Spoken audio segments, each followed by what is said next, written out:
Hello everyone. We will be presenting on the project for software development laboratory. We have done the project on web development, that is we are building an e-commerce website. Our team consists of Abhishek, Achal, that is me, and Akshay and Aman.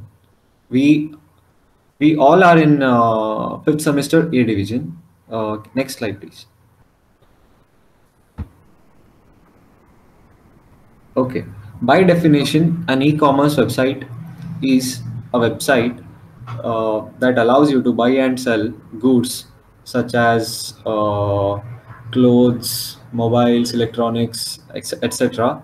Plus digital products like softwares, antiviruses, for example, and all that, and as well as services like let's say sometimes we book Ola cabs and all that. So this all comes under an e-commerce website. So this is basically a definition of an e-commerce website.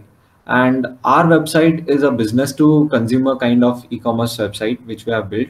And basically we are providing an interface for the buyer and the seller. Next slide. Okay, coming to functional requirements. So what basically are functional requirements? Functional requirements describe the services that the software must or will provide. So since ours is an e-commerce website, the basic services would be the most like principal service would be the buyer should be able to buy products, choose products, and log in, etc. So to be exact or to describe them in detail, so it must be very responsive, that it should work on various platforms. Today, the most popular platform being mobile, like it should work on that, and it should also works on desktops like PCs and Macs and all that. So it should provide a search function, because since nowadays there are so many thousands of products, we should all like the buyer can like find the products like without going scrolling through many products. He can just search for it and find it.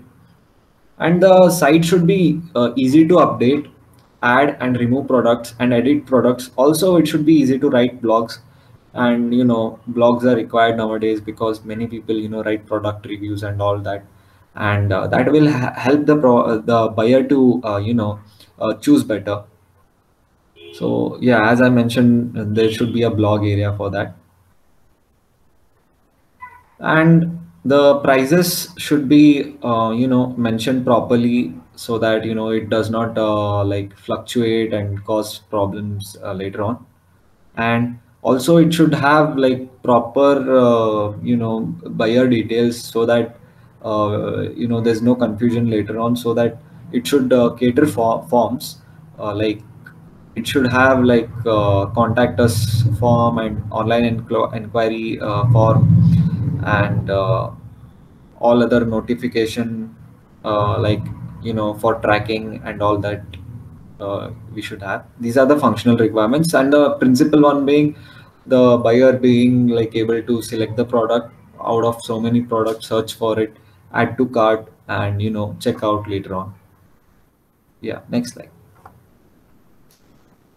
So non-functional requirements. What are non-functional requirements? These are attributes that our product should have so that it becomes more robust, such as security. Nowadays, because of all these cyber crimes like thefts and all that, so many scams happen. So we need highly secure, website. It should be it should be having high level of privacy, like the data of the buyer should remain very secure, and it should not get into wrong hands. Scalability and performance. So the scalability, like yeah, like means like today we have like 1,000 products. Tomorrow if you want to accommodate like let's say 10,000 products, so it should accommodate so many products on our website. And the performance also should be good. Like once I add like another 10,000, the performance of the website should not change, and should be efficient. And it should also like be speed, like it should not take a long time to load and all that. And also the design should be such that like it should be hassle free, like easy to use and all that. But that's more of a functional requirement. Accessibility is that like nowadays, like it should be accessible easily. Like some websites are there uh, which to access them, it becomes difficult sometimes, because like there are so many enter captcha and all those things which stop the person from entering easily, and sometimes they may affect the like the buyer choice. They may just go for another person to buy it. So the like the code we write should have good documentation, so that the changes we make later on should be quite easy to understand, and should not you know should not kind of be difficult to interpret. And also the website should have really good language, so that the person should not feel confused and all that. So it should be simple, in other words. Next slide.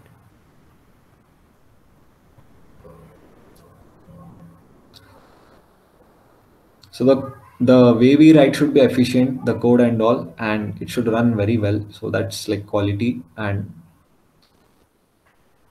so extensibility, like I said, if we want to like develop later on into a better or a larger site, we need this website to be like we can extend it easily, and without any like making huge changes at a core level.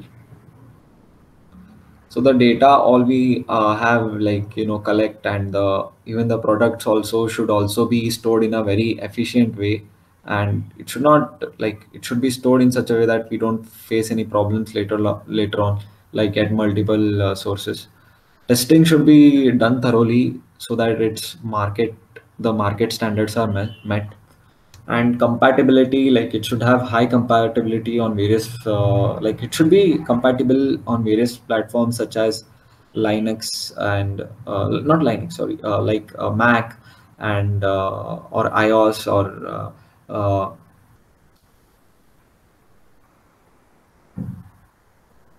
okay, like iOS and Android and various platforms we have now. We nowadays also have Linux phones, so it should have like compatibility on those platforms, and it should be easy to access from like different browsers. Like it should also be accessible from Firefox or Chrome or Edge, and it should work well on those platforms as well. So search, as I said, like the product the buyer is looking for, he should not scroll through thousands of them and find it. Like he can do it just in a matter of like a single search. The search should be very efficient, and should save a lot of time. So the best possible algorithm should be used for that search. So the infrastructure, when it comes to infrastructure, it should not consume a lot of like RAM or something. It should not have like lots of like it should not be heavy for the system. It should be quite optimal. So yeah, thank you. The next part will be handled by Aman. Hello everyone. I'm going to explain the UML diagrams for your e-commerce website. This ER diagram contains 9 entities. Each entities have their own respective uh, attributes and key attributes. First, customer has login portal. If customer is a registered person, there's no need to register. If the customer is not the registered person, he should first he should register by adding his email, password, and phone number and all. then he can log in. Then after login, the customer can search the products. He can add the products into the cart. The cart will be having the products that is cart has products. The supplier will supply the products, means the sellers who supplies the products. Customer gives order.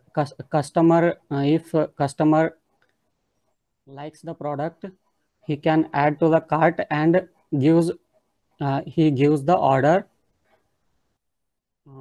The shipper will then customer makes the payment. Then the shipper will ships the order to the delivered location which has given by the customer. Next, the use case diagram. Here 8 actors will be there. Web customer has access to login, registration, view product, purchase product, product review. Web customer can register by adding email, password, mobile number, and everything. And it includes login page where he can log in after the registration. Web customer can view the products by searching. Then before purchasing the product, the purchase product includes product review where he can view the reviews from other buyers. Then marketing admin has access to login, registration, and manage product, report product sale. Database has access to login, registration where a database can give the access, can give the permission for the web customer to login and registration. Payment service, if the payment service will be held by while customer purchase the product, the bank will be the payment services where it can provide payment options. Warehouse clerk has access to login portal and deliver product where he delivers the product to the customer. Warehouse manager manages the inventory, he manages the warehouse where the products will be kept. Next, state diagram. The customer has that diamond shaped structure is called as choice. The customer has choice where he can register and log in. If he is not the registered person, he should register and log in.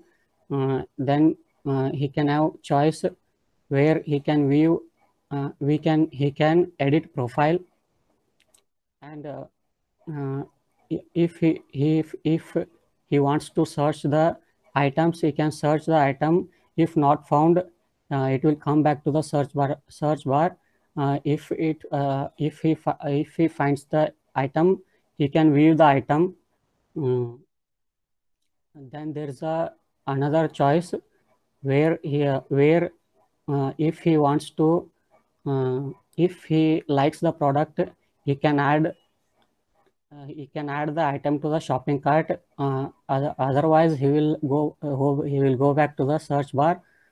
Then he can after adding to the shopping cart, he can proceed to the view shopping. He can proceed to view the shopping cart, where he can find another choice where he can update the cart, where he can increase the number of products. Otherwise, he can check out. Then final order. He will give the orders like his address, phone number, and all, and confirm the order. After confirming the order, he will make the payment. After payment, he can log out. And next topic will be explained by Abhishek.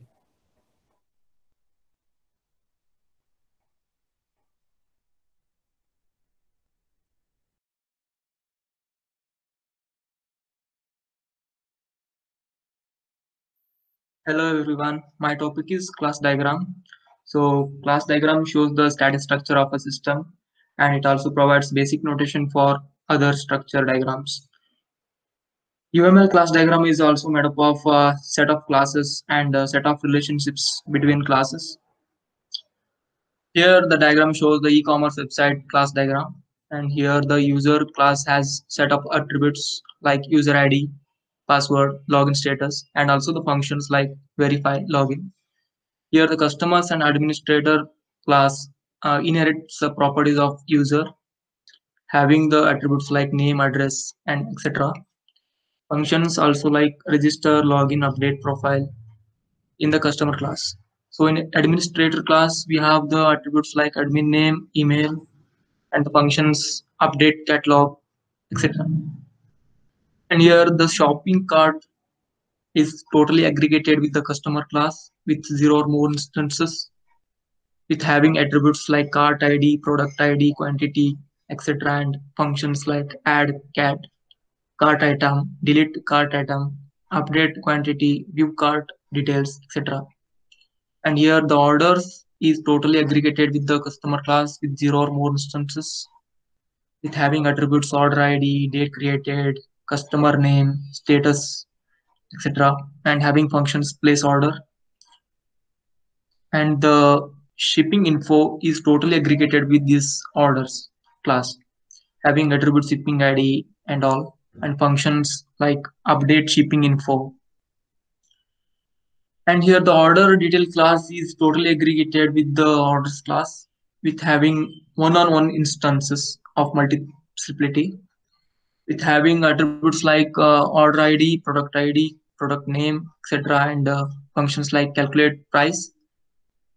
And here the category class is having attributes like category ID, department ID, and functions like get products.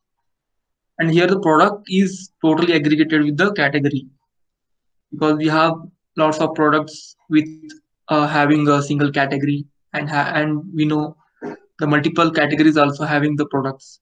So many to many instances is allowed in the product with the category aggregation. And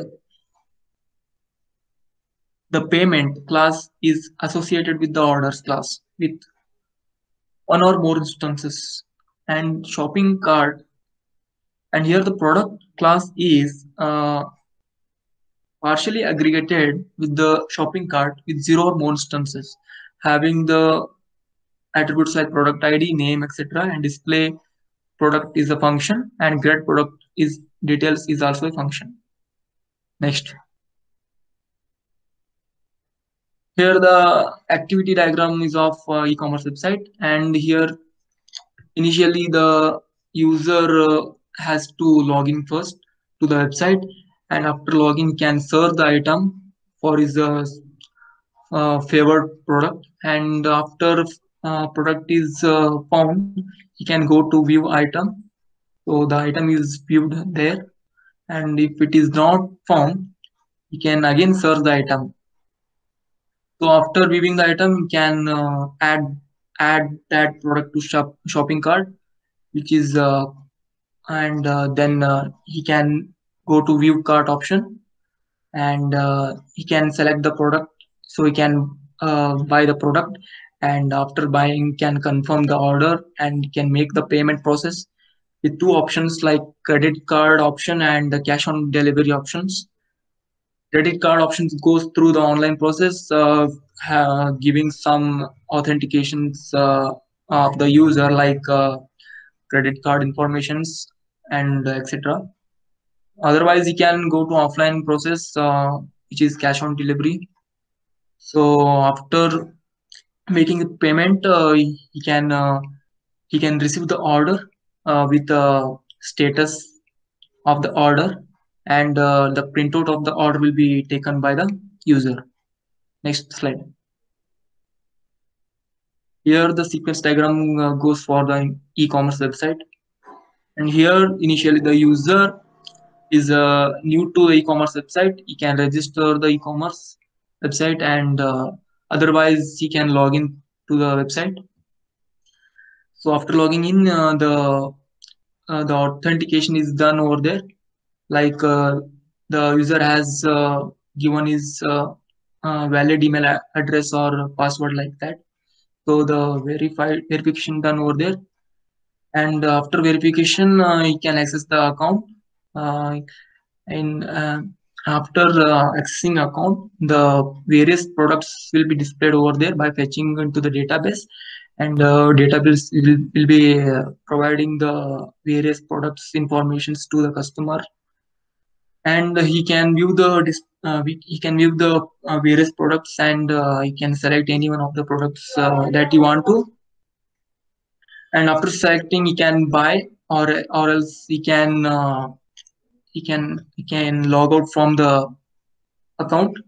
So if you want to buy he has to click on the option like buy option. So after buy option, checkout process will be done. So there he has to give all of the credit card details or debit card details, like that. So after entering all the details, he can buy the product. After buying the product, the status code will be sent to the user, and he can print out, and the printout will be taken from the website. So after all this, he can go to logout process. So thank you. Next part will be taken by Akshay.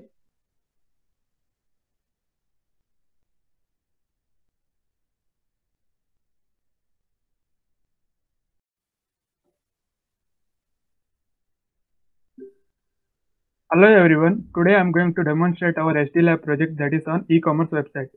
In order to run our code, first we go to the terminal and type Python manage.py run server.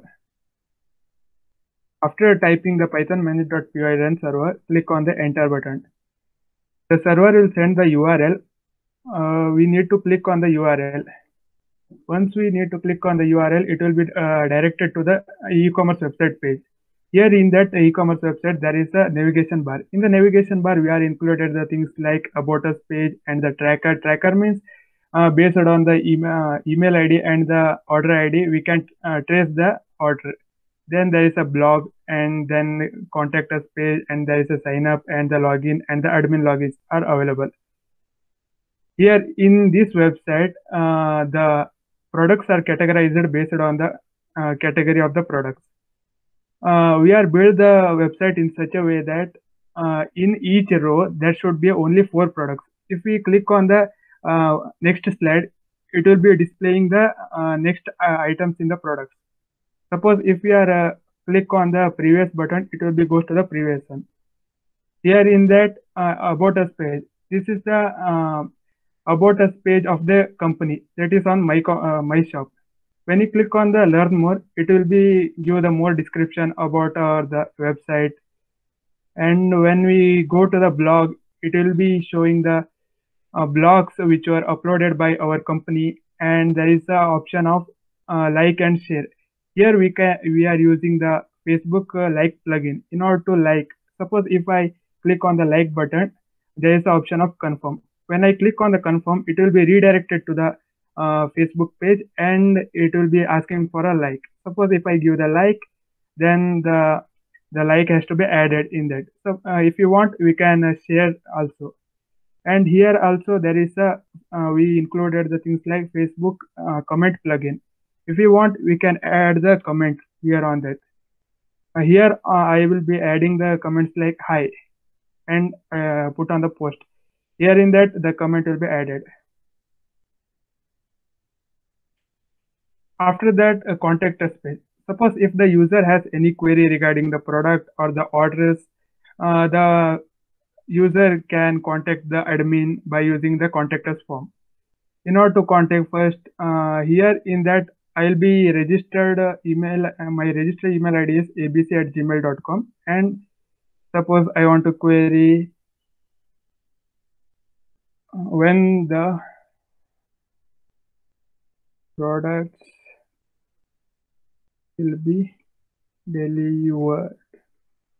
Suppose if I put the query and click on the contact, it has to be stored in the admin contact. Suppose if the user put the wrong email ID, it will be showing the error like that. Here my ABCDE email ID is not registered to the sign-in page. For that sake, when I click on, suppose when I write SSD, then when I click on the contact, it will be show the invalid user. Then there will be a sign up page. In the sign up page, suppose if the user want to create their account, they can be created by using the filling the create an account page. Here in that, suppose say Abhishek. Last name is Loni. Then I click on, then his email address is abhishek@gmail.com. Then his nickname is Abhi. Then his password is I say 1 2 3 4.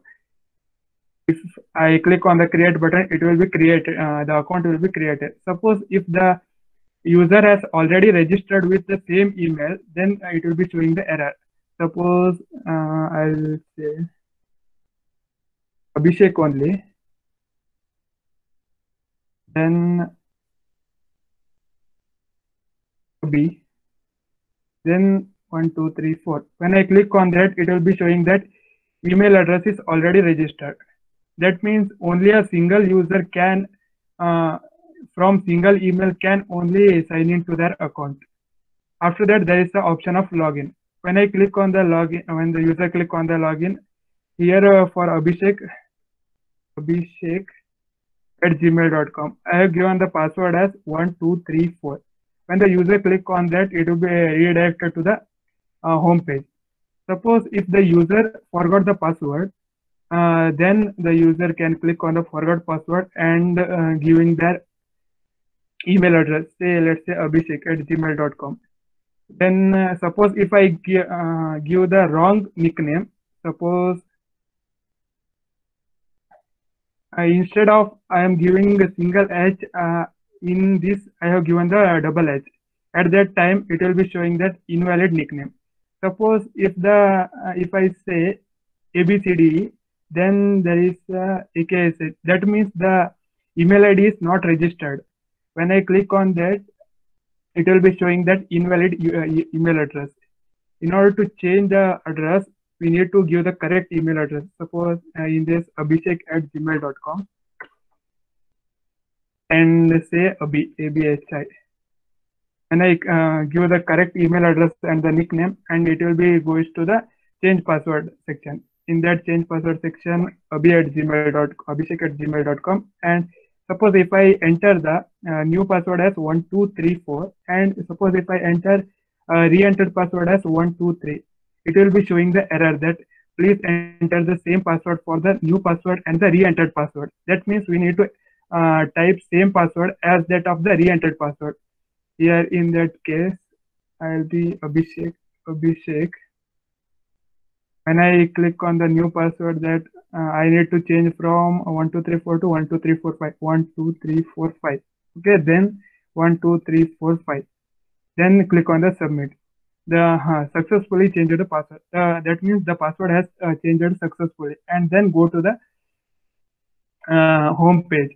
Here in that we can log in through that password. That means 12345.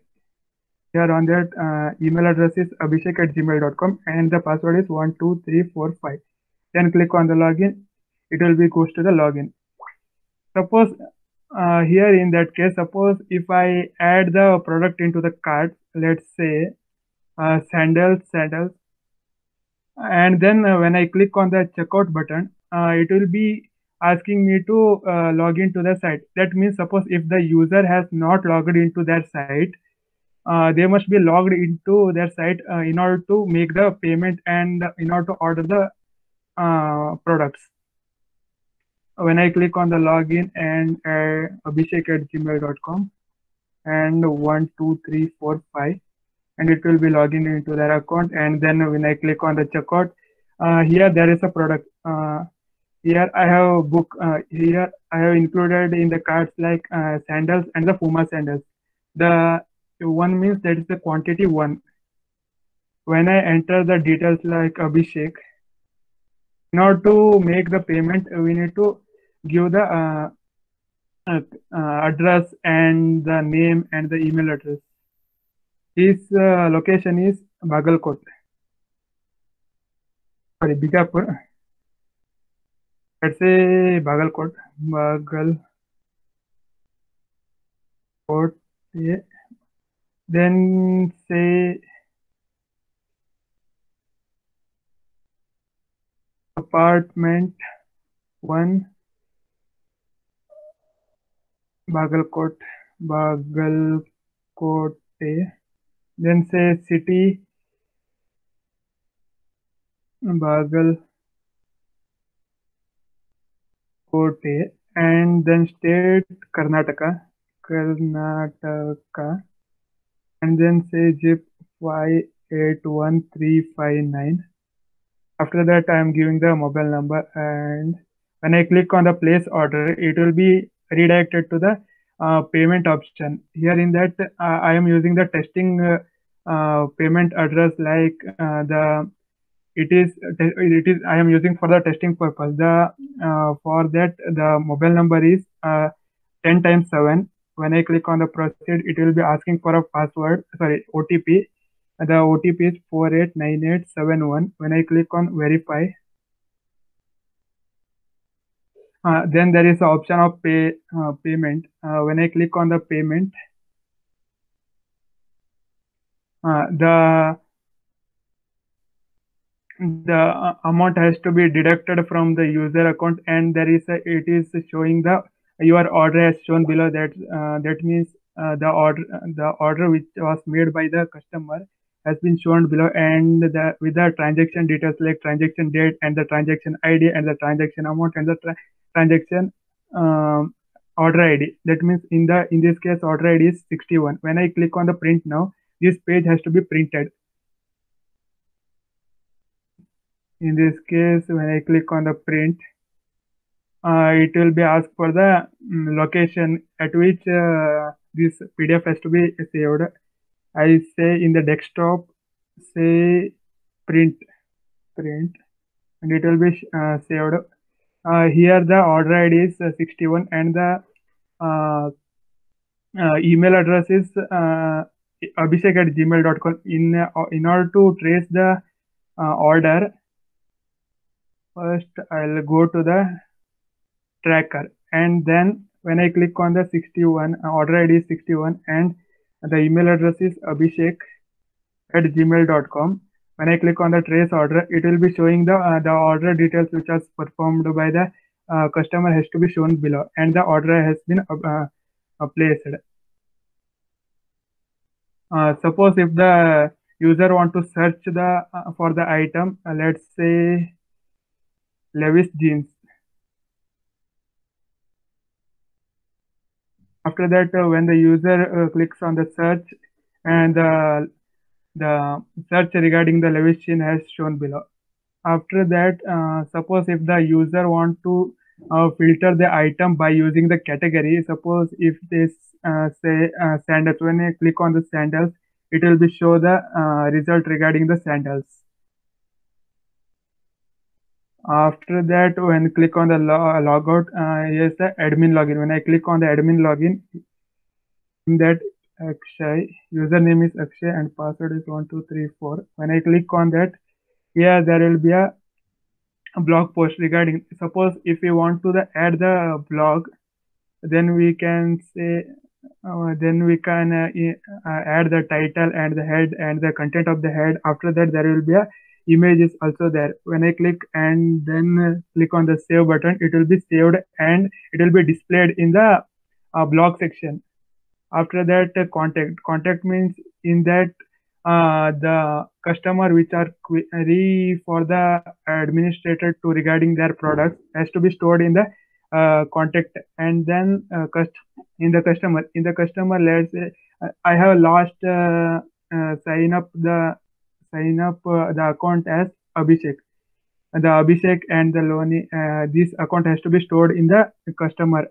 In this, the password has to be encrypted and stored here. That means even the administrator cannot make the damage into their account. And after that, in the order updates, there is a order. Just now I have ordered for the one product. For that order ID is 61. The order has been placed. A message is there. Suppose if the administrator want to add something like for order update, for order 61, your order has reached Belagavi. After click on the save button, the order has been saved. In the products, there is a Adidas sandals. This is a product name, and then there is a category and then subcategory. After that, products and description and the publisher name. After that, we can add the images also.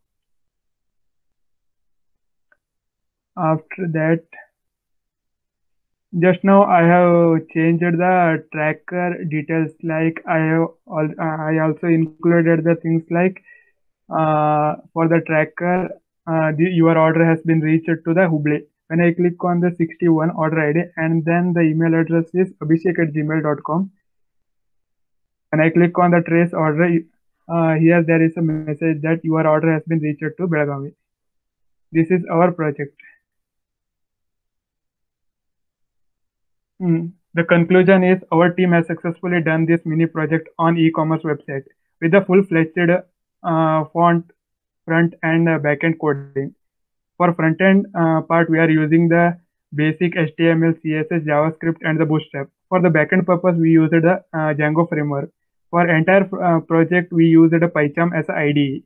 Resources, Django open source documentation and the videos from the YouTube. We contributed equally and taken this project with a lots of enthusiasm. We gained more knowledge and wonderful experience. Thank you.